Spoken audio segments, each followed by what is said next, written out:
বরিশালের বাবুগঞ্জে কৃষকের আখ ক্ষেত থেকে মিলছে আখের খাঁটি গুড়।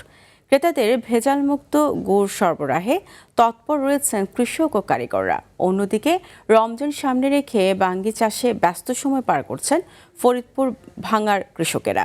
লাভজনক হয় চলতি মৌসুমে ছাড়িয়েছে লক্ষ্যমাত্রাও। প্রতিনিধিদের তথ্যচিত্রে জানাচ্ছেন আবরার মাহি।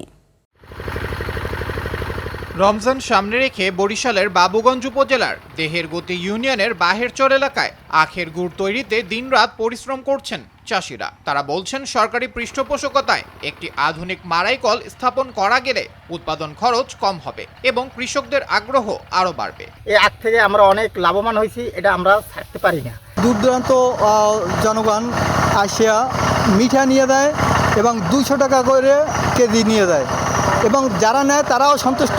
এবছর লক্ষ্যমাত্রার চেয়েও বেশি আখের চাষ হয়েছে বলে জানান এই কৃষি কর্মকর্তা।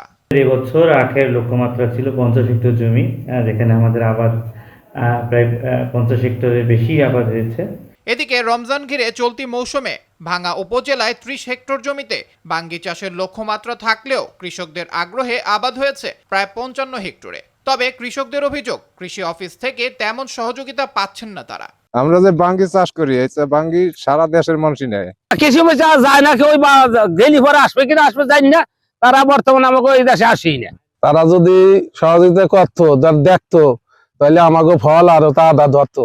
কৃষকদের অভিযোগ প্রসঙ্গে এই কৃষি কর্মকর্তা জানান, আপাতত দিতে পারছি না। যদি কোনো প্রকল্প নেওয়া হয় বাঙ্গি চাষের উপরে এবং প্রদর্শনী প্রণোদনা আসে, তাহলে আমরা কৃষককে এই বাঙ্গি চাষে প্রণোদনা বা প্রদর্শনী দিয়ে সহযোগিতা করব। দেশের অর্থনীতির গুরুত্বপূর্ণ ভিত্তি কৃষি খাত, তাই কৃষকদের আগ্রহকে অগ্রাধিকার দিয়ে এর উন্নয়নে আরও পদক্ষেপ নেবে সরকার, এমনটাই প্রত্যাশা কৃষকদের। আবরার মাহি, RTV।